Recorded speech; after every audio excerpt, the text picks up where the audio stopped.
नमस्कार। YouTube channel Maths Era and civil engineering by RP Vyas एवं Teachmint app की ओर से मैं आरपी व्यास यानी राजेंद्र भैया G diploma first year second semester के उन सभी स्टूडेंट्स का हार्दिक स्वागत एवं अभिनंदन करता हूं जिनको सब्जेक्ट कोड 2005 यानी कि इंजीनियरिंग मैकेनिक्स के अंदर बहुत अच्छी तैयारी करके ए प्लस ग्रेड लेके आनी है। इसके पहले मैंने ये जो वीडियो है, दूसरा वीडियो है मैकेनिक्स का। इसके पहले जो वीडियो था वो मैंने चैप्टर 1 के क्वेश्चन सॉल्व किए थे 2022 के पेपर के। इस वीडियो में मैं चैप्टर 2 यानी कि इक्विलिब्रियम के क्वेश्चन जो 2022 के पेपर में आए थे उनको सॉल्व कर रहा हूँ और आशा करता हूँ कि आपको ये बहुत सहायता प्रदान करेंगे आपकी तैयारी में।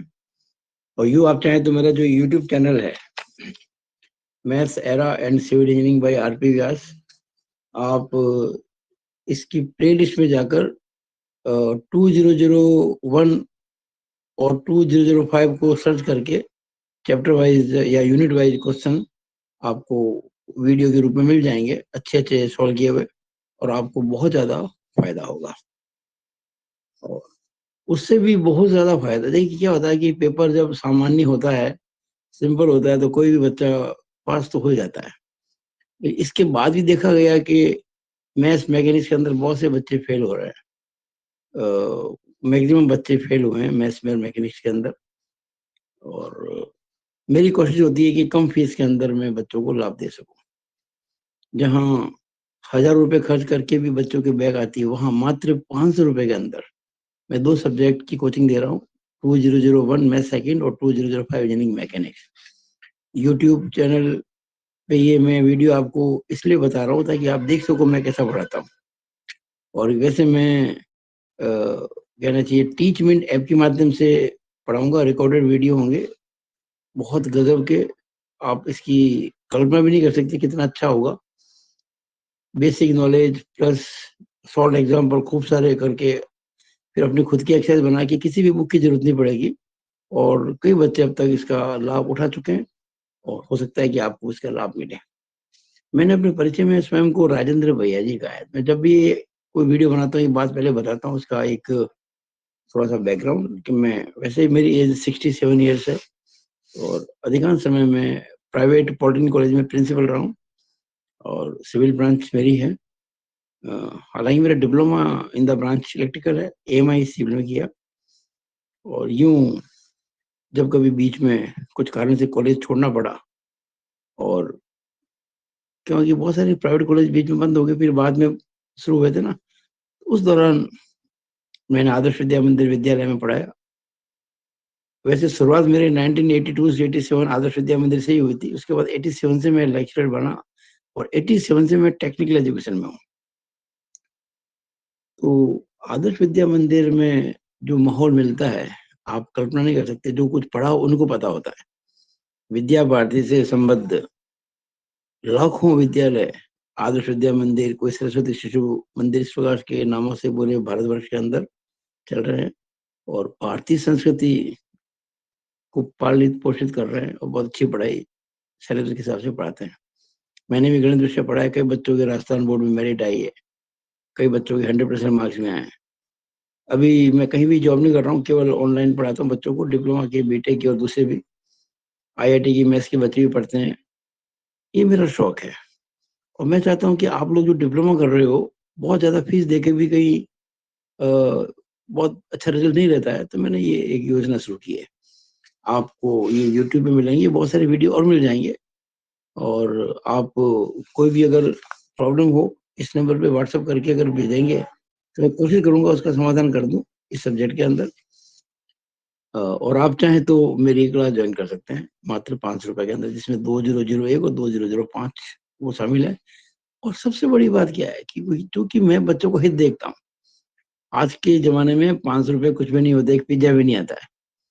मैंने क्या सुविधा दी है कि जो सिविल ब्रांच के बच्चे अभी मेरे से ये 500 रुपए देके 2 सब्जेक्ट पढ़ेंगे, वो जब थर्ड सेम में आएंगे, फोर्थ सेम में आएंगे, फिफ्थ में आएंगे और आगे पढ़ाई करेंगे डिप्लोमा की, तो उस समय मैं जितने भी सब्जेक्ट 5-7 और पढ़ाई करता हूँ उन सब्जेक्ट की फीस आधी लूंगा। जैसे 1000 रुपये फीस है तो 500 लूंगा, 500 तो 250 लूंगा, 600 300 लूंगा, लेकिन उनसे जो अभी मेरी ये कोर्स ज्वाइन करेंगे 2001 और 2005 के अंदर 500 रुपए के अंदर। फीस कैसे दी जाएगी? मेरे इसी नंबर पर आपको गूगल पे या फोन पे करना है और अपना परिचय देते हुए मुझे व्हाट्सअप करना है कि भाई मेरा नाम ये है, पापा का नाम ये है, ये कॉलेज का नाम है, ये मेरी ब्रांच है, ये एडमिशन हुआ था, इस प्रकार पूरा डिटेल आपकी देके, और अगर फीस देंगे तो मैं आपको उस व्हाट्सएप ग्रुप में डाल दूंगा। वीडियो देखेंगे आप अपने द्वारा आरामदायक समय पर। मैं आपको ऐप के अंदर एंट्रेंस दूंगा और आप अपनी मर्जी से जब चाहे घर पे, दिन में, रात में, दोपहर में, जितनी बार चाहे उतनी बार वीडियो देख सकते हैं। और अगर वो क्रम से वीडियो देखेंगे, सीरियल नंबर 1 2 3 4 से और स्टार्ट टू एंड, तो आपको बहुत फायदा होगा। मैं वीडियो कैसे बनाता हूँ आप इस वीडियो से समझ आना। इसके पहले मैंने मैकेनिक्स में एक वीडियो बनाया था और 2 मैथ्स के बनाए थे, और मैं लगातार बनाता रहूंगा। आप मेरे चैनल को सब्सक्राइब कर देंगे ना तो आपको नोटिफिकेशन आते रहेंगे। तो जरूर आप चैनल को सब्सक्राइब करें और इसको आगे बहुत सारे बच्चों को आगे भेजें अगर अच्छा लगे तो। मैं शुरू करता हूँ, उम्मीद है कि आपको ये बहुत लाभ होगा। शुरू करते हैं। देखिए, यूनिट 2 जो है वो इक्विलिब्रियम, इसे हिंदी में कहते हैं साम्य अवस्था। इसमें 2022 के पेपर में जो क्वेश्चन आए थे कुल मिला के, उनके नंबर है 18 मार्क्स के आए थे। जैसे जो क्वेश्चन नंबर पहले का, तीसरा, क्वेश्चन नंबर पहले का, चौथा, ये 2 थे ऑब्जेक्टिव थे। उसके अलावा एक एक नंबर के। फिर ये क्वेश्चन नंबर चौथा पेपर का वो था 3 नंबर का। फिर क्वेश्चन नंबर 5वां पेपर का वो भी 3 नंबर का। फिर क्वेश्चन नंबर 12वां पेपर का वो था 8 नंबर का। और एक क्वेश्चन और था उसी पेपर में, क्वेश्चन नंबर 14वें का पहला। हालांकि क्वेश्चन तो 8 नंबर का था, लेकिन उसमें ये जो पार्ट था ये इस चैप्टर का है, ये 2 नंबर का, 6 नंबर का कोई दूसरा सवाल था। तो यूनिट 2 जो है इक्विलिब्रियम, उसके जितने भी सवाल थे वो सारे मैंने इस वीडियो में लिए हैं। और उम्मीद करता हूँ ये 1 सवा घंटे का वीडियो होगा, आप शुरू से आखिर तक देखें और लाभ उठाएं।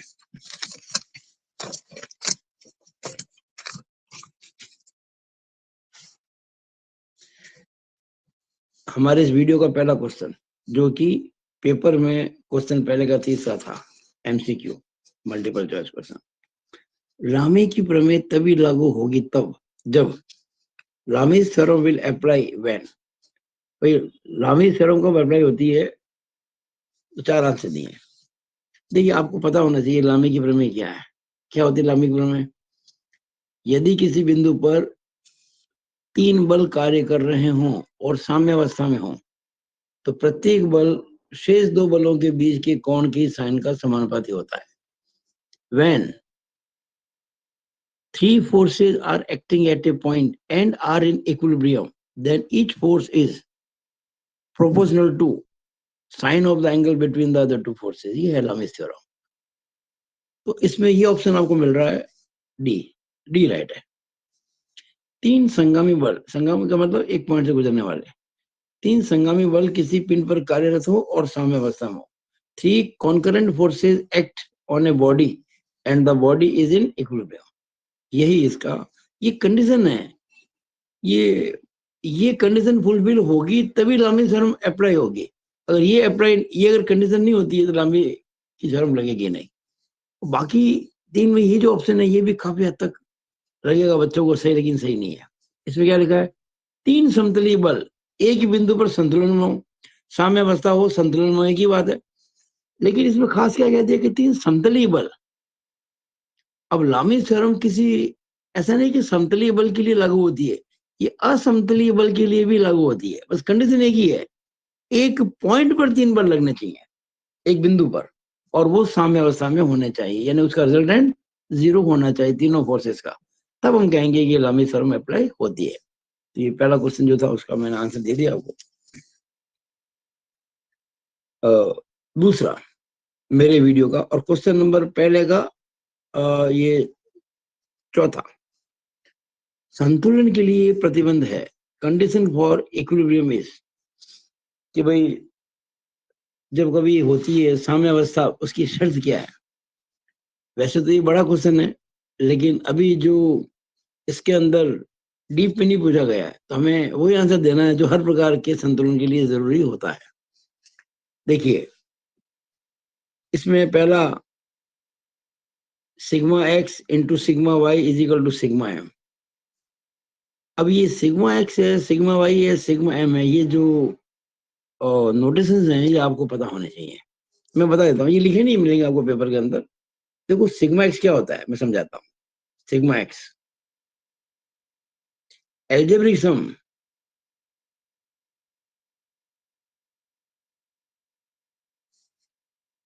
ऑफ ऑल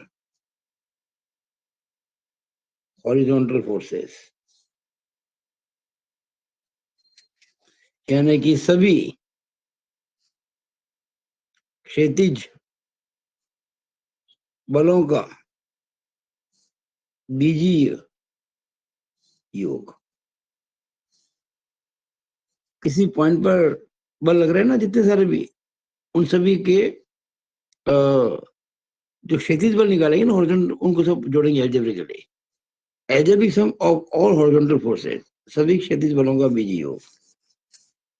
ऐसे जो सिग्मा वाई होता है ये कहलाता है एल्जेब्रिक सम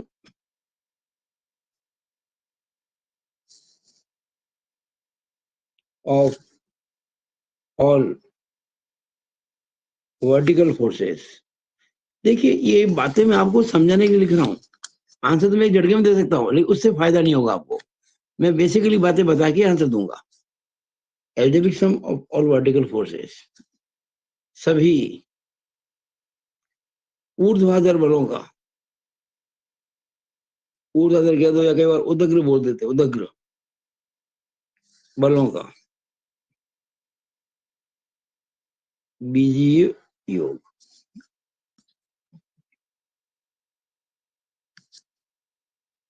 और सिग्मा एम जो होता है वो होता है एल्जेब्रिक सम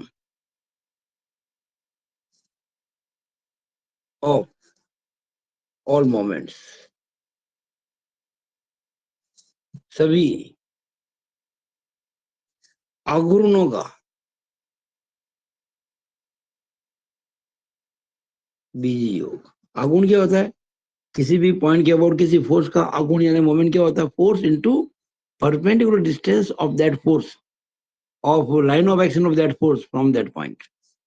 किसी भी बिंदु के सापेक्ष किसी दिए गए बल का आघूर्ण, वह बल और उस बल की क्रिया रेखा की उस बिंदु से दूरी होती है, तभी आघूर्णों का बीजीय योग।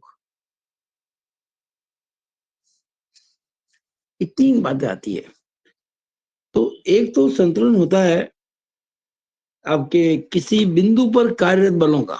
अगर किसी बिंदु पर खूब सारे बल कार्य कर रहे हैं, many more forces are acting at a point, एक पॉइंट पर मान लीजिए खूब सारे फोर्स कार्य कर रहे हैं, काफी सारे, आप इन सबके निकालोगे हॉरिजॉन्टल कंपोनेंट्स, उस केस में हम कहेंगे सिग्मा एक्स बराबर 0 एंड सिग्मा वाई बराबर 0। इसमें एम नहीं आएगा क्योंकि हम मोमेंट किसी का फोर्स कर रहेंगे तो पॉइंट तो एक ही है जहां लग रहे हैं सारे फोर्स इसी पॉइंट से गुजर रहे हैं, तो मोमेंट बनेगा ही नहीं, तो मोमेंट होगा ही नहीं, उनका योग 0 कहां से करेंगे अपन। तो वहां ये कंडीशन होती है, ध्यान रखना, ये कंडीशन होती है सिग्मा एक्स बराबर 0 सिग्मा वाई बराबर 0। अगर एक बिंदु पर कार्य करने वाले बल साम्यावस्था में हो। एक होता है ऐसे बल जो एक बिंदु पर तो कार्य नहीं करते हैं, एक बिंदु पर नहीं करते हैं लेकिन किसी प्लेन में जरूर कार्य करते हैं। जैसे मान लीजिए एक फोर्स ऐसा है, एक फोर्स ऐसा है, एक ऐसा है, एक ऐसा है, इस प्रकार से कोई 3 4 5 बल दे दें। अब ये नहीं कह सकते ये एक पॉइंट पर है। उस केस में एक कंडीशन और आ जाती है, सिग्मा एक्स बराबर 0 सिग्मा वाई बराबर 0 और सिग्मा एम बराबर 0। यानी एक ही समतल में कार्य कर रहे हैं लेकिन एक पॉइंट से नहीं गुजरते हैं। जब बिंदु से नहीं गुजरते हैं किसी से, जब किसी बिंदु से सारे बल नहीं गुजरे हैं, तो साम्यावस्था की 3 शर्तें होती है। ये सिग्मा एक्स यानी कि सभी क्षैतिज बलों का बीजीय योग, सभी ऊर्ध्व बलों का बीजीय योग, सभी आघूर्णों का बीजीय योग 0, तीनों 0 होने जरूरी है। अगर एमसीक्यू ऐसा होता आपका क्वेश्चन कि किसी बिंदु पर कार्य कर रहे बल साम्यावस्था में है, तो आंसर ये होता, बस ये केवल ये दो। और किसी समतल में कार्य करने वाले बल साम्यावस्था में, तो तीनों होंगी।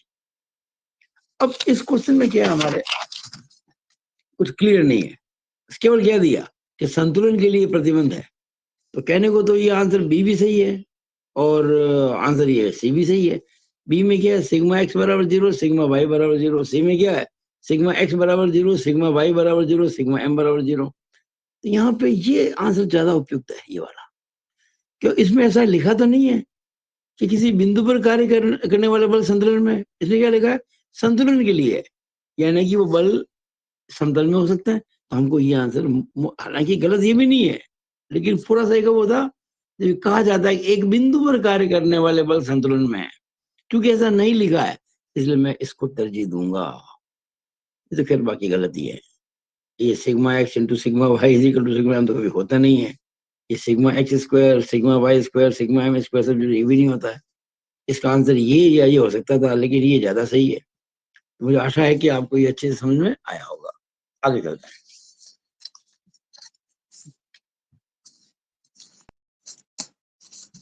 ये क्वेश्चन आया है 3 नंबर का। ये मेरी सीक्वेंस में क्वेश्चन नंबर 3 है, पेपर में क्वेश्चन चौथा है।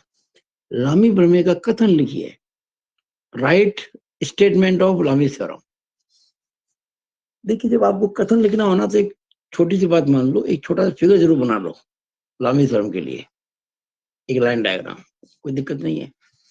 जैसे ये फोर्स है पी, ये फोर्स है क्यू, ये फोर्स है आर, ये एक पॉइंट ओ पर एक्ट कर रहा है और साम्य अवस्था में इस पॉइंट पर ये 3 फोर्स काम कर रहे हैं और साम्य अवस्था में यानी कि इक्विलिब्रियम में।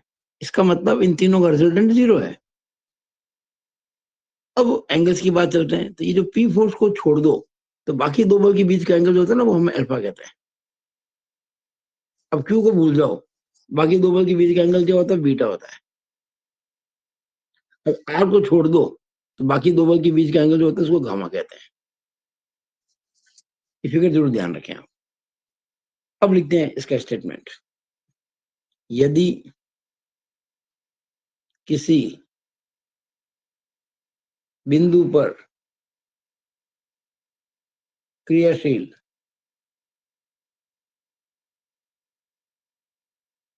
तीन बल साम्यावस्था में हों,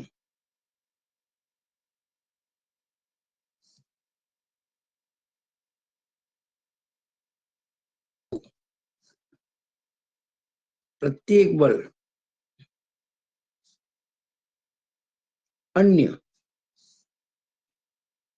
दो बलों के बीच के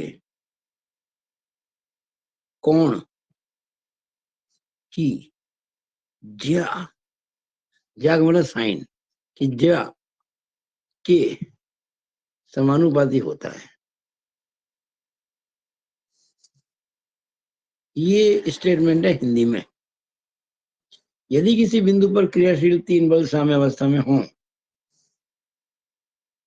तो प्रत्येक बल अन्य दो बलों के बीच के कोण की साइन के यानी कि ज्या के समानुपाती होता है। अब इसको अगर लिखूं इंग्लिश में, मैं हिंदी इंग्लिश दोनों मीडियम के बच्चों के लिए काम करता हूं। If 3 forces acting at a point are in equilibrium, then each force is proportional to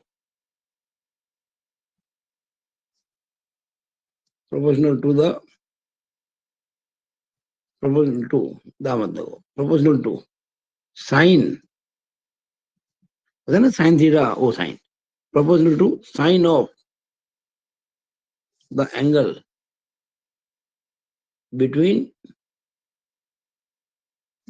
the other two forces.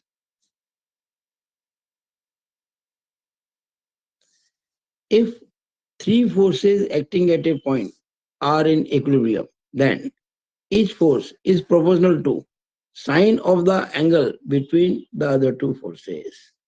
इसको अगर मैं लिखूं मैथमेटिकली तो हमारे फोर्स कौन से हैं? P Q are.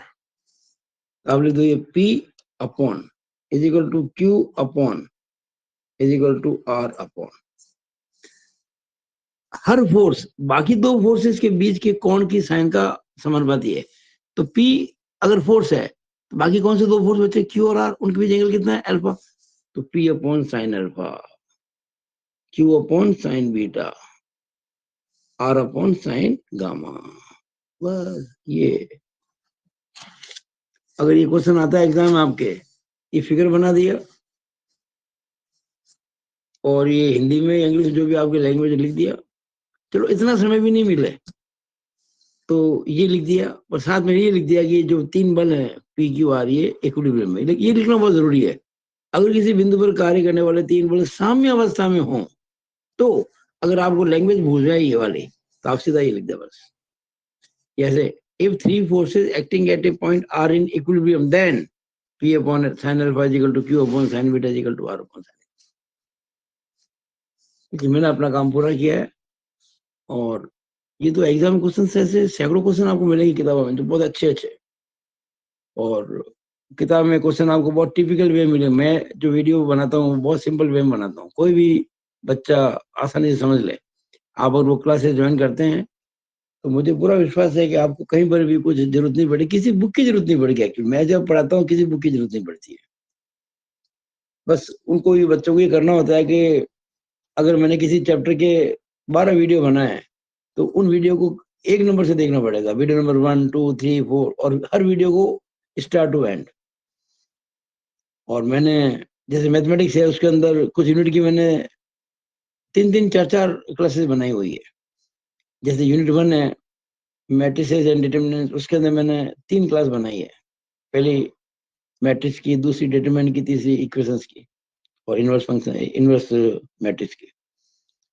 ऐसे ही मान लो कोऑर्डिनेट ज्योमेट्री, उसके मैंने 3 क्लासेस बनाई हुई, और हर क्लास के अंदर मैं अलग अलग लिंक भेजता हूँ बच्चों को पढ़ने के लिए, और उसके हिसाब से क्वेश्चन का चयन करता हूँ। हर वीडियो बहुत ही सिस्टमेटिक में बनता है। तो मुझे आशा है कि जो भी स्टूडेंट उन क्लासेस को ज्वाइन करेगा, वो एक तरह से, इससे बढ़िया कुछ हो नहीं सकता जहां तक मैं समझता हूँ आज के जीवन में, इतनी कम फीस के अंदर। आगे शुरू करते हैं। अब है क्वेश्चन नंबर 4 हमारे वीडियो का, और पेपर में ये क्वेश्चन नंबर 5 क्या है, ये भी 3 नंबर का आया हुआ है। धरण पर, धरण का मतलब बीम, ये होता है ना गर्डर। धरण पर लगने वाले विभिन्न प्रकार के भारण को समझाइए। भारण ना लोडिंग। भाई बीम पर जो भार लगते हैं वो कितने प्रकार के, उनको आपको समझाना है। तो वैसे तो काफी हद पर आपके सब्जेक्ट पॉइंट ऑफ व्यू से हम 3 प्रकार के जो भार कार्य करते हैं। जैसे आप देखिएगा, ये मैंने एक लाइन बना दी, ये बीम हो गई, ये बीम के सपोर्ट हो गए। बीम जैसे इन 2 सपोर्ट पर टिकी हुई है। अब भार जो इसके ऊपर लगते हैं बीम के, बीम मान लो ए बी है, तो मैं जो सर्वाधिक 3 भार है, वैसे तो कई तरह के भार असममित होते हैं, अनसिमेट्रिकल भी होते हैं, और हम अभी जो सब्जेक्ट पॉइंट ऑफ व्यू से बात करते हैं, तो एक तो होता है पॉइंट लोड, बिंदु भार कहते हैं इसको। ये उसका सिंबल है, इसे कहते हैं पॉइंट लोड या बिंदु भार, या इसको संकेंद्रित भार भी कहते हैं। एक होता है यूडीएल, देखिए ऐसा, ये सिंबल ही होता है उसका यूडीएल, ये यूनिफॉर्मली डिस्ट्रीब्यूटेड लोड, यानी यहां से लेके यहां तक ये यूनिफॉर्मली बढ़ा हुआ है, फैला हुआ है। एक होता है यूनिफॉर्मली वेरिंग लोड, में तीनों, ऐसा नहीं तीनों कार्य कर रहे हो, अलग अलग कार्य कर सकते हैं, 2 का कॉम्बिनेशन हो सकता है, तीनों हो सकते हैं, पर आपको मुझे चूंकि समझाना है ना, इसलिए तीनों बता रहा हूँ आपको। ये मान लीजिए कुछ ऐसा वजन लग गया यहाँ पे इस प्रकार का, ये देखिए ऐसा भार लग गया, ट्रायंगुलर, ये ट्रेपेजोइडल भी हो सकता है, ट्रायंगुलर भी हो सकता है। ये जो वजन आप देख रहे हो ये वाला, तो इसमें तो क्या है, ये रेक्टेंगुलर है, ये कैसा है, रेक्टेंगुलर, आयताकार है। जैसे मान लो ये लंबाई है मान लीजिए 3 मीटर, और टोटल भार इसका मान लीजिए 30 किलो न्यूटन। तो 3 मीटर में 30 किलो न्यूटन, तो 1 मीटर में कितना हो जाएगा, 30/3 यानी 10 किलो न्यूटन, आधे में 5, ऐसे हर मीटर पे बराबर फैल रहा है। इसमें ऐसा नहीं है, इसमें शुरुआत में तो देखो 1 मीटर है, उसमें इतना ही भार है, अगले 1 मीटर में बढ़ गया हो, इसमें लगातार चेंज हो रहा है, इसे कहते हैं यूनिफॉर्मली वेरिंग लोड। तो 3 प्रकार के भार हो सकते हैं। पहला, उसे कहते हैं हिंदी में पॉइंट लोड, सॉरी इंग्लिश में पॉइंट लोड, या कह सकते हैं इसको कंसेंट्रेटेड लोड।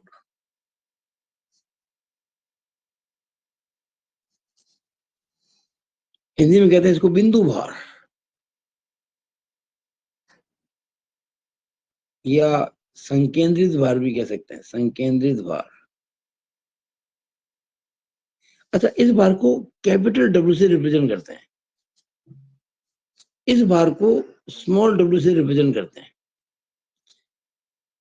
अब इसमें तो स्मॉल डब्ल्यू है कांस्टेंट, यानी कि पूरी लेंथ में सेम है। इसमें क्या, जो लोड है वो लगातार चेंज होता जाता है, इसमें चेंज नहीं हो रहा है, यूनिफॉर्म है।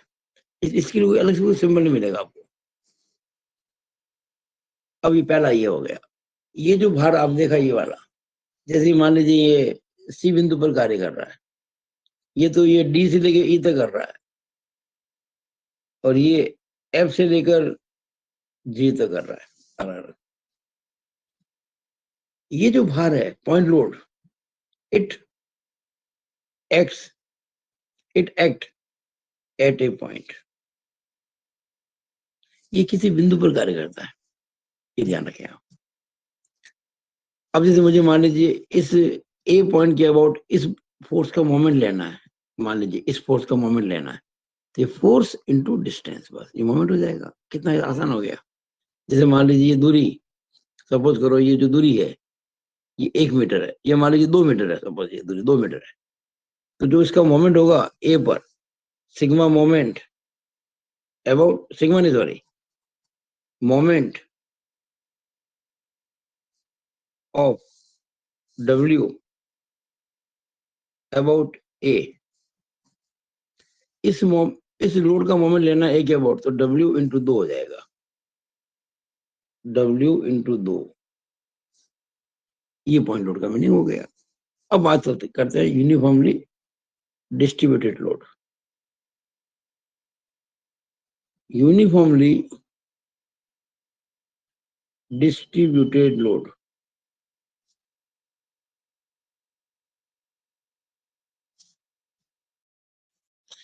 इसे कहते हैं समबंटित, या कई बार इसको समवितरित भी कह देते हैं, समवितरित भार। देखिए इसकी तो यूनिट नॉर्मली होती है किलो न्यूटन में, इसकी जो होती है किलो न्यूटन पर मीटर में, नॉर्मली न्यूटन पर में भी हो सकती है। अब जैसे मैंने कह दिया कि 8 किलो न्यूटन पर मीटर भार लग रहा है, यानी हर मीटर पे 8 लग रहा है, और डिस्टेंस मान लीजिए उस लोड की, मान लीजिए 4 मीटर है, एक ऐसा यूडीएल है इस प्रकार का जिसकी लंबाई मान लीजिए 4 मीटर, मान लीजिए कुछ समय के लिए ये दूरी 4 मीटर है, ठीक है। अच्छा, इसको 1 मीटर मान लो कुछ समय के लिए, इसको भी 1 मान लो, कितनी होगी, 2 और 1 3 4 7 1 8, और इसको 1 2 और 1 3 और 4 7 और 1 8, इसको भी आप 2 मान लो 10, और इसको भी आप 2 मान लो। ये केवल समझने के पॉइंट ऑफ व्यू से है, हालांकि एग्जाम में इतना लिखने की जरूरत नहीं है। एग्जाम में तो केवल आपको सिंपल लिखना है ये कि ये क्या होता है जो मैं लिख रहा हूँ, ये तो आपको मैं समझाने के लिए कर रहा हूँ, और आप इसको अगर शॉर्ट में लिख सके तो कोई दिक्कत नहीं है। लेकिन चूंकि आप जानते हैं कि 3 नंबर के क्वेश्चन के लिए मात्र 5 लाइन कही जाती है एग्जाम में, ज्यादा लंबा नहीं खींचना है, लेकिन मुझे चूंकि आपको समझाना बेसिकली, इसलिए मुझे लंबा करना पड़ रहा है इसको। तो मैं अगर केवल आंसर लिख दूंगा तो आपको समझ में नहीं आएगा। मैं भी 4 लाइन लिख के छोड़ दूंगा, क्या होगा उससे? रटना पड़ेगा आपको। लेकिन आप उसको काम में कैसे लाएंगे अपने क्वेश्चन में आने वाले समय के अंदर? इसलिए हर चीज को मैं समझा रहा हूँ। यूनिफॉर्मली डिस्ट्रीब्यूटेड लोड, सम वितरित भार या सम बंडित भार। अगर इंटेंसिटी है 8 किलो न्यूटन पर मीटर, इसकी तीव्रता, और डिस्टेंस है 4 मीटर, तो जो टोटल लोड होगा, टोटल लोड वो हो जाएगा 8 इंटू 4 बराबर 32 किलो न्यूटन। अब अगर मान लीजिए मुझे इस यूडीएल का मोमेंट लेना है, इसके अबाउट, ए के अबाउट, इसका, ये एक तरह का रेक्टेंगुलर है, इसकी सीजी कहाँ है कि सेंटर में? भाई रेक्टेंगल की सीजी सेंटर में होती है ना। तो ये 4 मीटर है, तो इसके लोड की, हालांकि लोड की फैला हुआ है, पर इसकी जो लाइन ऑफ एक्शन है, इसकी जो लोड की क्रिया रेखा, वो कहाँ होगी? वो सेंटर में होगी, बीचों बीच में। यानी अगर मैं इसकी डिस्टेंस यहाँ से निकालना चाहूँ लोड की, यहाँ से कितनी हो जाएगी? ये देखो, 2 तो ये है, एक ये है, 3 तो ये, भाई यहाँ से यहाँ तक 3 तो हो ही गया। उसके बाद ये जो 4 का आधा करना पड़ेगा, जो 2 होता है तो 5 हो गया ये। तो मोमेंट कैसे निकालेंगे आप? ये दूरी हो जाएगी आपकी 5 मीटर। 2 + 1 + 2, तो हम लिखेंगे मोमेंट ऑफ यूडीएल अबाउट ए। कैसे निकालेंगे moment? Force into distance. Force कितना है? 32, निकाला मैंने 8 इंटू 4।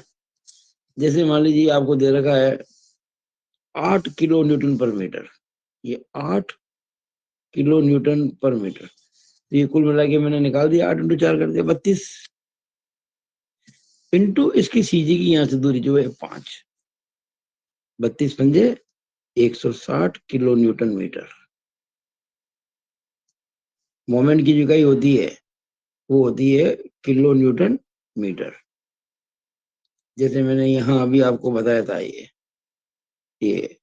तो ये वाला एक पॉइंट नोट का बताया था ना यहाँ पे कहीं अभी आपको बता के, अच्छा लिख दिया था केवल, ये W/2 लिख दिया था मैंने। मोमेंट ऑफ W, ये लिखा ना W/L बराबर W, चलो मान लो कुछ समय के लिए W जो है ये 10 किलो न्यूटन है, मान लो थोड़े समय के लिए, तो ये 10 इंटू लंबाई कितनी है यहाँ से 2 मीटर, 10 इंटू 2 बराबर 20 किलो न्यूटन मीटर। अब समझा देता हूँ यूनिफॉर्मली वेरिंग लोड। तो यूनिफॉर्मली वेरिंग लोड जो होते हैं वो या तो होता है ट्रायंगुलर या होता है ट्रेपेजॉइडल। कैसे, मैं समझाता हूँ, ये तो मैंने समझा दिया आपको, सॉरी। वैसे बता दूं आपको, ये भी यूनिफॉर्मली वेरिंग लोड है, ये भी यूनिफॉर्मली वेरिंग लोड है, और ये भी यूनिफॉर्मली वेरिंग लोड है। ये मैंने सबसे सिंपल वाला आपको बताया, लिख देता हूं। तीसरा UVL, uniformly varying load, Hindi में कहेंगे समपरिवर्ती भार। समपरिवर्ती भार यानी इस भार की जो इंटेंसिटी है ना, वो लगातार चेंज होती है, लेकिन समान रूप से चेंज होती है। जैसे यहाँ मान लीजिए 0 है, हम कहते हैं मान लो ये तो है 0, और यहाँ आते आते मान लो हो गया ये 15 किलो न्यूटन पर मीटर, मान लो। ये हो सकता है कि ये 10 ही हो, या 8 ही हो, या 6 ही हो, या करते 0, तो 0 से 15 किलो न्यूटन पर मीटर हो गया 2 मीटर के अंदर अंदर। अब ये भार कैसे निकालेंगे? ये भार कैसे निकालें? इसको बाहर निकालने का तरीका है टोटल वेट। यहाँ तो हमने क्या किया था, ये जो इंटेंसिटी है ना, इसको गुणा कर दिया था दूरी से। फिर यहाँ ऐसा नहीं कर सकते क्योंकि ये इंटेंसिटी चेंज होती जा रही है। तो यहाँ क्या करेंगे, ट्राइंगल का एरिया लेंगे, half into base into height. तो हाफ इंटू बेस कितना है 2, हाइट कितनी है 15, हाफ इंटू 2 इंटू 15, यानी कि आप 15 किलो न्यूटन मिल गया। अगर ऐसा होता शेप, इसका एरिया लेते अपन, इसका लेते जैसे शेप हो। अब लेंगे मोमेंट। अच्छा, ये जो, जैसे मान लीजिए ये कोई ट्राइंगल है, ये वाला, ये इसकी सीजी है, कहाँ होती है? h/3, हाइट के 1/3। जैसे मान लीजिए इसका बेस है, हाइट हो गई है। अगर ये मैं कहता हूँ आपसे, ये वाली यहाँ से लेके यहाँ तक, सपोज ये पूरा 3 मीटर है, मान लीजिए 3 मीटर यहाँ से लेके यहाँ तक, ये दूरी कितनी हो जाएगी बेस से? h/3 यानी कि 1 मीटर। ये कितनी बच जाएगी? 2 मीटर। तो यहाँ भी आपको वही करना पड़ेगा। तो अगर मैं आपसे कहूँ इसकी सीधी कहाँ होगी, तो बेस तो ये रहा, ऊंचाई ये रही, यहाँ कहीं होगी सीधी इसकी। और ये जो दूरी होगी, ये वाली, मैं इसकी बात कर रहा हूँ, 1/3 किसकी? 2 की। तो ये 2/3 हो जाएगा। और ये निकालो तो कितनी हो जाएगी? अगर यहाँ से 1/3 है तो यहाँ से कितनी? 2/3 हो जाएगी। यहाँ से 1/3, यहाँ से 2/3। किसकी 2/3? 2 की। तो ये हो जाएगा 4/3। कितना हो जाएगा ये? 4/3। आप अगर दोनों जोड़ोगे 4/3 + 2/3 तो 6/3 यानी कि 2 हो जाएगा। अब मुझे इसका मोमेंट लेना है। Moment of uniformly varying load about A. Uniformly varying load था कितना? 15 किलो न्यूटन। इनटू दूरी कितनी है ये दूरी, ये सीधी यहाँ थी ना, ये तो कितनी हो जाएगी? यहाँ से लेके यहाँ तक ये दूरी, ये वाले 2 + 1 + 4 + 1, इतनी तो होगी 2 और 1 3। देखो मैं लिख देता हूँ, इंटू 2 + 1 + 4 + 1, 2 1 4 1। और यहाँ से कितनी? यहाँ से 1/3, यहाँ से 2/3, यहाँ से थी 4/3, तो +4/3 हो जाएगी। ये देखिए, ये मीटर में। तो 15 इंटू अगर करोगे आप, 2 और 1 3 और 4 7 और 1 8, 1 और 4 5 6 2 8, 3 × 24 और 4 28/3 हो जाएगा। ये 3 पंजे 15, 28 पंजे 140 किलो न्यूटन मीटर। ये जो आपको करा रहा हूँ ना, ये बहुत काम की चीज है। ये अच्छे अच्छे टीचर्स नहीं कराते इनको। मैं आपको बेसिकली पढ़ा रहा हूँ, कभी कोई जरूरत पड़ जाएगी किसी न्यूमेरिकल की तो आपको बहुत हेल्प मिलेगी इससे। हालांकि इस पेपर में जो क्वेश्चन आया था उसमें इतना कुछ नहीं करना है, ये जो इतना कुछ भी नहीं करना है। उसमें ज्यादा से ज्यादा आपको एक फिगर बना देना है, एक ऐसा, ये पॉइंट लोड है, ये यूडीएल है, ये यूनिफॉर्म वेरिंग लोड है। पॉइंट लोड जो एक पॉइंट पर एक्ट करता है, यूनिफॉर्मली डिस्ट्रीब्यूट लोड ये जो समान रूप से फैला होता है, यूनिफॉर्मली डिस्ट्रीब्यूट होता है। और यूनिफॉर्मली वेरिंग लोड का मतलब जो इसकी इंटेंसिटी हर समय हर दूरी पर बदलती रहती है, लेकिन बदलती है यूनिफॉर्मली है। बस इतना बता दो तो काफी है। इतना कुछ मोमेंट वगैरह कुछ नहीं करना है आपको। ये केवल और केवल मैंने आपको एक्सप्लेन करने के लिए आपके दिमाग में हर चीज बैठ जाए। आप अगर मेरे वीडियोस को देखेंगे शुरू से आखिर तक, तो मुझे जरूर, वीडियो देख के यूट्यूब पर आप देख रहे होंगे तो कमेंट बॉक्स में जरूर कमेंट डालें, और इसको शेयर भी करें अपने दोस्तों के बीच में, ताकि मेरा जो मैसेज है वो पूरे राजस्थान के बच्चों को धीरे धीरे जाके वायरल हो जाए, और मैं उन बच्चों के काम आ सकूं, उन बच्चों के जिनके पेरेंट्स हजारों रुपए खर्च कर भी क्या देखे बच्चे को बैग आ रहे हैं। कारण क्या कि, मैं आपसे क्या बताऊं, ज्यादा नहीं बोलूंगा इस बारे में। आप सोचिए, मोटरसाइकिल पे जाते हैं पढ़ने के लिए, आप 3,000 4,000 फीस देते हैं, तो उससे ज्यादा आप खर्च करते हैं पेट्रोल पर, फिर थकान अलग से। हमारी फीस कितनी है? 2 सब्जेक्ट की 500 रुपए। कोई टेंशन नहीं, जब मर्जी आए घर में देखो, एक व्हाट्सएप ग्रुप के अंदर अपनी समस्या डालो, सॉल्व करवाओ मेरे से। एग्जाम की पहली रात तक भी, रात तक मैं साथ रहता हूँ बच्चों के लाइव, और लगातार आपकी समस्या के समाधान के लिए तत्पर रहता हूँ। और जो मुझसे 500 रुपए में 2 सब्जेक्ट पढ़ेगा, वो आगे फ्यूचर में जो मैं कोर्स पढ़ाऊंगा उसकी फीस आधी लगेगी। इतनी सुविधाएं आज तक कभी किसी टीचर ने दी नहीं है किसी को। मैं दिल से पढ़ाता हूँ, इसलिए सुविधाएं दे रहा हूँ, ताकि राजस्थान भर के बच्चे इसका लाभ उठा सके। आगे शुरू करते हैं। ये क्वेश्चन नंबर 4 हो गया हमारा। हाँ, अब क्वेश्चन नंबर 5। ये देखिएगा, मैंने सवाल पहले ही पूरा लिख दिया है दोनों भाषाओं में। ये मेरे सीक्वेंस का क्वेश्चन नंबर 5 है। लेकिन पेपर में क्वेश्चन नंबर 12 है। ये 8 नंबर का है भाई, 8 मार्क्स का ये। चित्र में एक बिजली फिटिंग जिसका भार 25 न्यूटन है सी बिंदु से लटकी हुई। कई बार दीवार के अंदर कोई खूटियों में कोई डोरिया टांग के कोई बल्ब लटका देते ना। हाँ, उधर दूसरी साइड में बोलते लोट या चार्ज दियो, लोट या चार्ज दियो है, यानी लट्टू लग रहा है, यानी बल्ब लग रहा है। तो ये लोटिया है, लट्टू है। एक डोरी यहाँ से ली, एक डोरी वहां से ली और यह लट्टू लटका दिया। अब यहाँ लामी की भ्रम लग जाएगी, क्यों इस पॉइंट पर 3 फोर्स लग जाएंगे। एक तो इसका लट्टू का खुद का वजन है, एक डोरी में टेंशन है। जब बाहर नीचे लगता है ना लट्टू का, बल्ब का, तो टेंशन ऊपर की ओर होगा। इस तरह 3 फोर्स, 1 2 3 हो जाएंगे साम्य अवस्था में। जो चीज आपसे कही हो निकल जाएगी। तो देखिएगा, चित्र में एक बिजली फिटिंग जिसका भार 25 न्यूटन है सी बिंदु से लटकी है। एसी, यानी ये एसी क्षैतिज से 60 डिग्री, ये है ना हॉरिजॉन्टल, क्षैतिज से ये 60 डिग्री एंगल पर, कौन, एसी। और बीसी ऊर्ध्वाधर यानी वर्टिकल से 45 डिग्री कोण पर है। ये देखिए 45 डिग्री कोण है, 45 डिग्री। ये वर्टिकल है, it is vertical, it is horizontal. तो वर्टिकल से एंगल हो गया 45 डिग्री। तो एसी और बीसी में बल ज्ञात करना है। What are the forces in AC and BC. अरे जो ये दो डोरी है ना, एसी और बीसी, इनमें आप जब ये कोई चीज लटकाओगे तो इनमें टेंशन नहीं होगा क्या?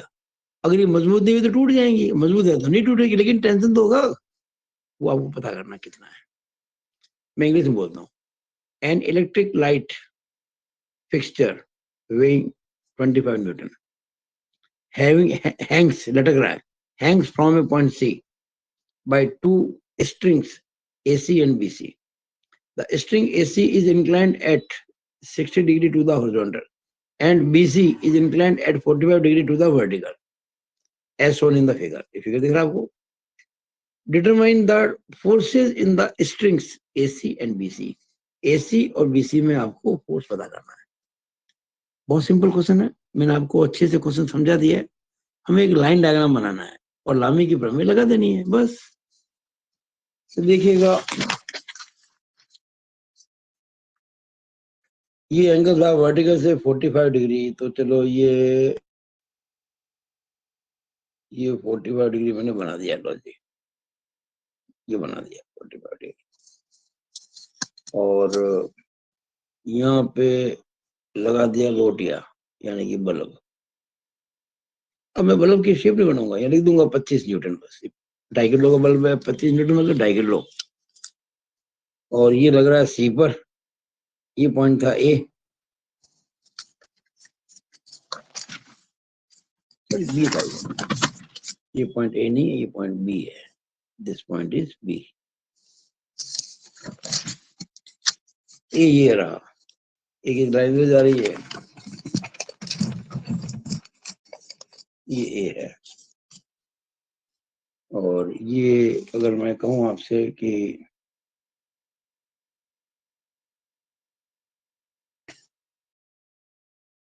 यहाँ ऊपर इसको बांध दिया है, यहाँ भी टंगा हुआ है, ये ए है।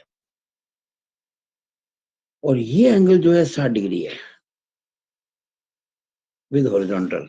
दे रखा ना आपको ये देखिएगा, ये हॉरिजॉन्टल 60 डिग्री और ये वर्टिकल से 45 है। ये एंगल जो 45 है ना वाला, ये वर्टिकल से। देखो मान लीजिए मैंने ये वर्टिकल लाइन यहाँ ऐसे कर दी, ऐसे ही। तो ये एंगल 45, एक्चुअली वर्टिकल यहाँ था, ये एंगल 45 था। ये 45 से 45 वर्क नहीं हुआ, ऑल्टरनेट इंटीरियर एंगल, ये इस तरह से। ठीक है, हमें तो इसको लामी की थ्योरम से करना है। लामी थ्योरम से करने के लिए क्या बात होती है, अगर किसी बिंदु पर 3 बल साम्य अवस्था में हो तो प्रत्येक बल शेष 2 बलों के बीच के कोण की साइन का समानुपाती होता है।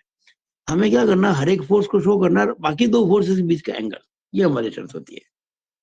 तो जैसे ये जो डोरी है, बीसी डोरी एसी है, इसमें तो खिंचाव या तनाव या फोर्स हमने मान लिया T1 टेंशन, इसमें मान लिया T2 टेंशन, T2 टी भी कह सकते हो, पी भी कह सकते हो, मैंने इसको टी नाम दिया टेंशन। अब आप बताओ जरा कि अगर इसको आगे बढ़ा दूं मैं ये छोटा हल्का सा, ये हॉरिजॉन्टल है, ये हॉरिजॉन्टल है, ये वर्टिकल है, ये एंगल 90 हुआ नहीं हुआ, ये 60 दे रखा है, ये 30 हुआ नहीं हुआ, हो गया ना 30। हाँ ये 30 हो गया। तो ये पूरा एंगल कितना हो गया, 4530 75 डिग्री हो गया। अब देखो मैंने 25 न्यूटन लिया तो बाकी दो के बीच का कौन लिख दिया। अब जब मैं T1 लूंगा तो T1 को भूल जाओ, तो बाकी ये कौन मुझको पता होना चाहिए। कैसे पता करें, कैसे पता करें, ये वाला कौन। देखो ये 90 है कि नहीं है, बिल्कुल 90 है। तो ये कितना है, अरे भाई ये देखो ये 45 है, ये 90 है, तो ये 45 भाग नहीं हुआ, बिल्कुल होगा। ये 45 और ये 90, तो बताओ ये एंगल 135 भाग नहीं हुआ, हो गया। अब ये निकालना आपको, ये एंगल, ये 60 है, ये 60 भाग नहीं हुआ, ये 90 है कि नहीं है, 90 और 60 150, ये एंगल हो गया 150 डिग्री। अब एक अच्छा सा फिगर और बना दो,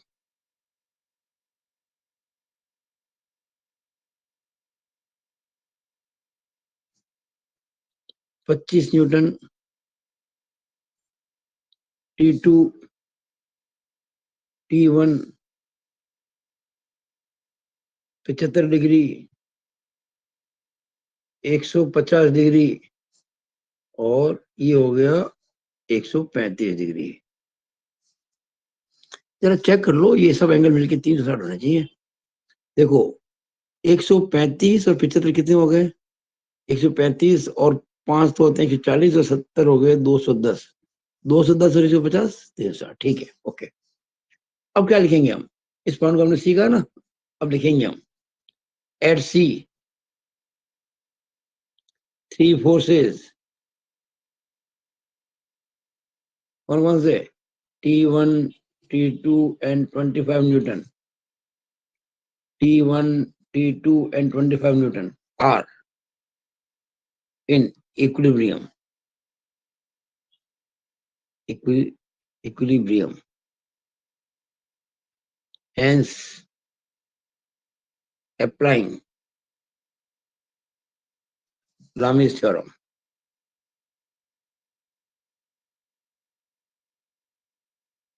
हिंदी में अगर लिखूं तो क्या लिखूंगा कि चूंकि सी बिंदु पर कार्य कर रहे तीन बल T1 T2 और 25 न्यूटन साम्य अवस्था में, अतः लामी के प्रमेय लगाने पर या लामी के प्रमेय का प्रयोग करने पर, बड़ा सिंपल सा है। देखो T1 अपॉन बराबर T2 अपॉन बराबर 25 अपॉन, ये करना आपको। T1 की बात करेंगे ना, T1 भूल जाओ तो 135, तो ये साइन 135 डिग्री बराबर T2 अपॉन, T2 है तो T2 को भूल जाओ, साइन 150 डिग्री बराबर 25 बटा साइन 75 डिग्री। अब आपको ज्यादा कुछ सोच नहीं करना, सारा काम आपका कैलकुलेटर करेगा। अब आपको निकालना साइन 135, क्यों चिंता ज्यादा, आपको मिलता है ना कैलकुलेटर, देखिए ये रहा कैलकुलेटर आपका, ये हुआ साइन, ये हुआ 135, दिख रहा आपको साइन 135, ये देखिएगा साइन 135 बराबर कितना हो गया, पॉइंट, ये आपके 0.707, देखो जरा पॉइंट दिख रहा है ना आपको, मैं जरा चेक कर लेता हूँ, हाँ 0.707 मुझे दिख रहा है, 0.7071, 0.7071, सॉरी ये T1 अपॉन करना था मेरे को, ये काटना पड़ेगा मेरे को, ये T1 अपॉन ये is equal to T2 upon sine 150, ये आ जाएगा 1/2, क्यों साइन 150 होता है साइन 30 के बराबर, साइन 30 1/2 यानी 0.5 होता है। देखते हैं क्या देता है कैलकुलेटर आपका, साइन, ये साइन, ये 150 लेकिन 0.5 दिख रहा है आपको, 0.5 अपॉन 0.5 बराबर 25 बटा साइन 75, ये साइन और ये 75, इज इक्वल टू क्या आ रहा है 0.9659 0.9659। अब आपको T1 निकालना है, तो ये उधर चला जाएगा, तो 25/0.9659 इंटू उधर ट्रांसपोज करेंगे 0.7071 न्यूटन एंड T2 बराबर 25/0.9659 इंटू हो जाएगा ये 0.5 इंटू 0.5 न्यूटन। अल्टीमेटली T1 बराबर एंड T2 बराबर, अब T1 कितना आएगा जरा देख लेते हैं। 25/0.9659 और सॉरी लिखा है 25/0.9659 25/0.9659 बराबर कितना आ गया 25.8825। इंटू साथ में करना 0.7071, तो इंटू 0.7071 इंटू देखिए 0.7071 किया, कितना आ गया, ये आ गया 18.3015 18.3015 न्यूटन। अब निकालेंगे T2। T2 में वही बात आ रही है, पहले तो 25/0.9659 25/0.9659 पहले की तरफ इज इक्वल टू इंटू 0.5 ये देखिए इंटू 0.5 करेंगे ना इज इक्वल टू ये आएगा 12.9413 ये हमारा आंसर आ गया। बताइए कितना आसान है, ये तो मैंने आपको समझाया है इसलिए समय लग रहा है। जब टीचर पढ़ाता है ना समझा के तो समय लगता ही लगता है समझाने में, लेकिन एक बार आपके समझ में आ जाएगा फिर आप दौड़ोगे सरपट। और ये सवाल एग्जाम में ज्यादा 5 मिनट का है, ये ज्यादा का नहीं है। और 8 नंबर देखो आप, ऐसे कई सवाल मेरे वीडियो में मिलेंगे आपको मेरी क्लास के अंदर। एक कराया एग्जाम आ गया, ऐसे सैकड़ों सवाल होते हैं, पता नहीं कौन सा आ जाए। कोई मुश्किल सवाल आ गया, कई बार पेपर तो पूरे राजस्थान के बच्चों की बेके आती है, और जो मुझसे पढ़ता है वो चाहे पेपर कितना मुश्किल आ जाओ he will get A+ grade definitely. लेकिन A+ ग्रेड उन्हीं की आती है मुझसे पढ़ने के बाद भी, जो मेरे वीडियोस को शुरू से आखिर तक देखते हैं, हर वीडियो देखते हैं और अपने नोट्स बनाते हैं, तब जाऊंगा। क्यों मैं किसी को ये PDF नहीं देता, मैं नोट्स की PDF कभी देता नहीं किसी को भी, केवल वीडियो देखो अपने नोट्स बनाओ। समझाता हूँ, मैं कभी भी किसी को PDF प्रोवाइड नहीं करता हूँ किसी भी तरह से। जो PDF दे दिया मतलब आपने उनकी जड़ें खोद दी बच्चों की, वो क्या करते फिर वीडियो देखते ही नहीं है। PDF मिल गई, नोट कर लिया, PDF से दी, ऐसे कुछ नहीं होता। PDF देखो, PDF नहीं हो वीडियो देखो और नोट्स बनाओ। क्वेश्चन नहीं आता पूछो, PDF मिलने से क्या बात है, फिर एक साथ वो पेपर्स को निकाल के वो काम कर लेते, फिर वो फायदा नहीं होता है, कुछ फायदा नहीं होता है। नाउ लास्ट क्वेश्चन जो मुझे कराना है आपको। अब ये तो मैंने थोड़ी जगह छोड़ रखी थी, यहाँ तो लिख देता हूँ। डोरिया में तनाव यानी कि वो तो ये T1 और T2, ये T1 आ गया था 18.3015, ये आ गया था 12.9413। थोड़ी जगह मैंने ध्यान नहीं दिया, वरना तो उसको और अच्छा कर देता सवाल को। ना ये लास्ट क्वेश्चन मैं करने जा रहा हूँ इस वीडियो का। ये क्वेश्चन नंबर 14 का पहला भाग है, मेरे इस वीडियो का छठा सवाल है। पेपर में 14वें का पहला 2 नंबर का ही है, लेकिन ये चैप्टर 2 से है। ये क्वेश्चन बेसिक क्वेश्चन है भाई। आपको अगर किसी फोर्स के किसी डायरेक्शन में कंपोनेंट निकालने हो ना, तो बहुत बात अटक जाती है, वो आपकी से क्लियर हो जाएगी। एक ब्लॉक जिसका भार W 10 किलो न्यूटन है,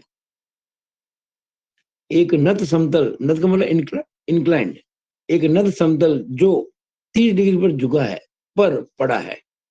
नत समतल पर लगने वाले लंबवत तथा समांतर बलों के घटकों को ज्ञात करो।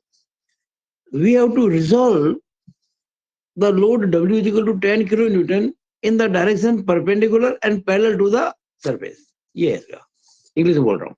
If block weighing W is equal to 10 kilonewton is resting on an inclined plane at an angle of 30 degree. Determine the components of force perpendicular and parallel to the inclined plane. इसका एक पहले simple सा figure बना लेते हैं. ये incline plane है, 30 degree पर है, और ये कोई भार पड़ा हुआ है, भार इस प्लेन के ऊपर, और इस भार का जो वजन है ना, अच्छा वजन आप जानते हैं वैसे वर्टिकली डाउनवर्ड होता है, ये वाला, ये भार जो है 10 किलो न्यूटन है. लेकिन मुझे इस भार को करना है रिजॉल्व, वियोजित करना है. दो कंपोनेंट निकालना है. कैसे कंपोनेंट? एक तो है परपेंडिकुलर, किसके? प्लेन के. ये प्लेन है ना, इसके परपेंडिकुलर, यानी कि ये 90 डिग्री पर एंगल पर, ये वाला इस दिशा में. और एक निकालना है प्लेन के पैरेलल. पैरेलल मतलब ये ऐसा, प्लेन के पैरेलल इस प्रकार से, इस दिशा में. इसका नहीं, ऐसा नहीं, ये इसके पैरेलल कहीं भी हो सकता है, यहाँ भी हो सकता है, वो निकालना पड़ेगा आपको. अब इसकी पहले फिगर आगे समझ में आपको. अब मैं इसको अच्छे से कराता हूँ. अगले पन्ने पे जाना पड़ेगा मेरे को. ये लास्ट पेज होगा इस वीडियो का.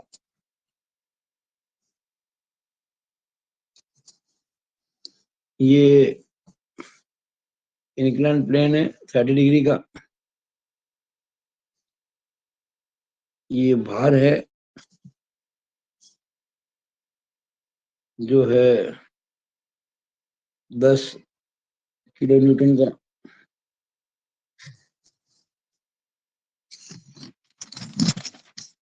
हाँ 10 का है.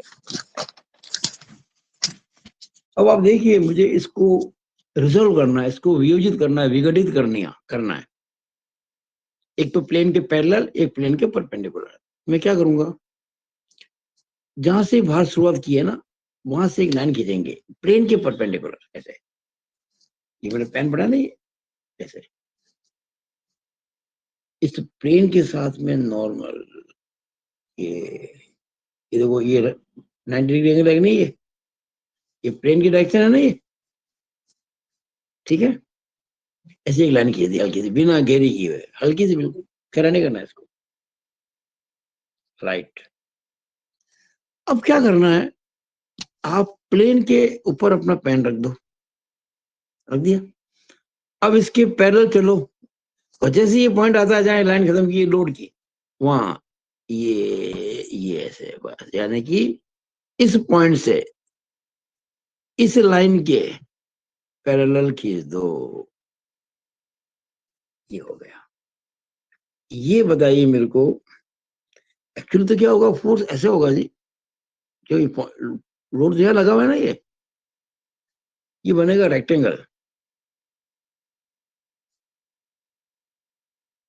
एक्चुअली ये जो है ना, ये एक तो ये वाला है, और एक ये वाला कंपोनेंट है. अगर मान लीजिए ये जो कंपोनेंट है जो कि प्लेन के पैरेलल है, इसको मैं मान लीजिए W1 कह दूं, या प्लेन के, इसने पहले क्या वर्ड यूज किया था, लंबवत. फिर हाँ, तो लंबवत को पहले जो बोला उसको 1 कह देता हूँ, इसको मैं W1 कह देता हूँ, उसको मैं W2 कह देता हूँ, और ये W है 10 जो दे रखा. तो मुझको W1 और W2 निकालने, बस खत्म बात. सिंपल से वो पाइथागोरस प्रमेय लग जाएगी, या हम जो साइन कॉस कर देंगे, बस. है क्या इसके अंदर? कुछ भी नहीं है.